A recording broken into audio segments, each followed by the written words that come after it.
வணக்கம் சார். வணக்கம். வணக்கம். குமுதன் வந்து கால் பண்ணிருக்கோம் சார். விஜய் அவர்களுடைய அந்த அரசியல் என்ட்ரிய எப்படி பாக்குறீங்க? தமிழக வெற்றி கழகம் உங்களுடைய கருத்துக்கள் என்ன சார்? விஜய் பல நடிகர்கள் தமிழ்நாட்டிலே கட்சிகள் தொடங்கி இருக்கிறார்கள். தங்களுடைய திரைப்படத்திலே தங்களுக்கு கிடைத்த அந்த மக்கள் பார்வையை வைத்து அவர்கள் கட்சி தொடங்கி இருக்கிறார்கள். ஆனால் அடிப்படை கொள்கை என்ன என்பதை ஒரு விளக்காமல் மக்கள் ஏற்றுக்கொள்வார். அரசியல் என்பது சில கொள்கைகள் சார்ந்த ஒன்று. அதில் மொழி கொள்கை இருக்கிறது. தமிழ்நாட்டை பொறுத்தவரை மனு தர்ம கொள்கைக்கு எதிரான ஒரு சமத்துவ கொள்கையுடைய மாநிலம். இது போன்ற பிரச்சனைகள் நம்முடைய பண்பாட்டை காப்பாற்றுவதற்கான என்ன திட்டங்கள் வைத்திருக்கிறார் என்பதையெல்லாம் மக்கள் என்ன சொல்ல வேண்டும். ஒரு கட்சியை ஆரம்பிப்பது அவருடைய உரிமை.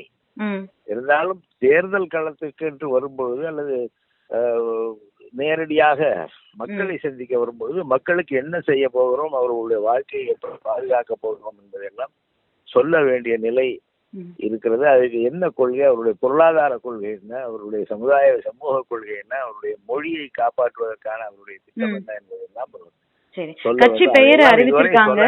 ஆமா, அதன் பிறகு கொள்கைகள் வரும்போது இது சம்பந்தமான விவாதத்துல நம்ம போலாம். இப்ப முதல்ல ஊழல் மலிந்த அரசியல் கலாச்சாரம் அப்படின்னு சொல்லியிருக்காங்க. நிர்வாக சீர்கேடுகள், ஊழல் மலிந்த அரசியல் கலாச்சாரம், இத எப்படி பாக்குறீங்க?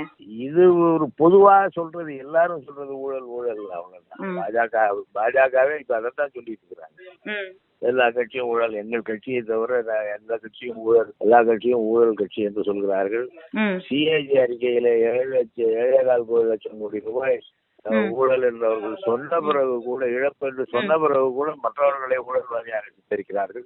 இது பொதுவான சித்தரிப்பு, பொதுவான பார்வை.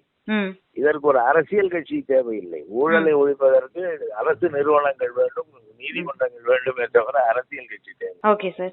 இந்த கட்சி பெயர்ல தமிழக வெற்றி கழகம், பாஜகவோட கொள்கை வந்து திராவிடம் இல்லாத அரசியலை உருவாக்குவோம், கிளீன் பாலிடிக்ஸ் பண்ணுவோம் அப்படின்றத அவங்களோட பிரதான பிரச்சாரங்களா இருக்கு. இவரோட இந்த கட்சி பெயர்ல திராவிடம் இல்லாம தான் இருக்கு, தமிழக வெற்றி கழகம்னு தான் வச்சிருக்காரு. இத எப்படி பாக்குறீங்க? நிறைய கட்சிகள் தமிழக வாழ்வுரிமை கட்சி என்று ஒரு கட்சி இருக்கிறது.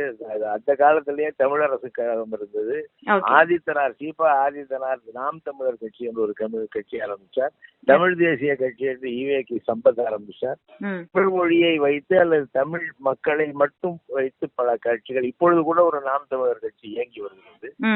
ஆனால் மக்களுக்கு என்ன மொழியை காப்பாற்றுவது எங்களுடைய திமுகவின் பல்வேறு திட்டங்களில் ஒன்றை தவிர அது ஒரு திட்டம் அல்ல. மற்றவற்றையும் அவர் சொல்லணும். தமிழகம் வெற்றி பெற வேண்டும் என்றால் அதற்கான திட்டங்கள் என்ன, எப்படி வெற்றி பெற வைக்க போறோம் என்பதை சொல்ல வேண்டும். ஏழை மக்களுக்கு என்ன செய்ய போகிறோம், எங்களுடைய பொருளாதார நிலைப்பாடு என்ன, இது இடதுசாரி சிந்தனை பொருளாதாரமா அல்லது வலதுசாரி பொருளாதாரம், இதெல்லாம் சொல்ல வேண்டும். மாநில உரிமைகளை பாதுகாப்பு எப்படி போரிட போகிறோம் இதெல்லாம் சொல்ல வேண்டும் அல்லவா?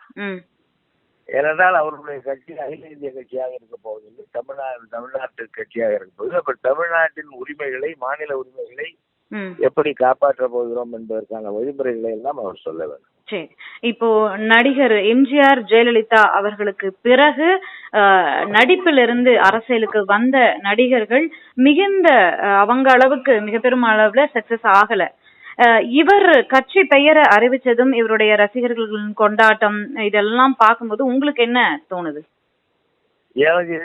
வெற்றிடத்தை நிரப்புவாரா விஜய்?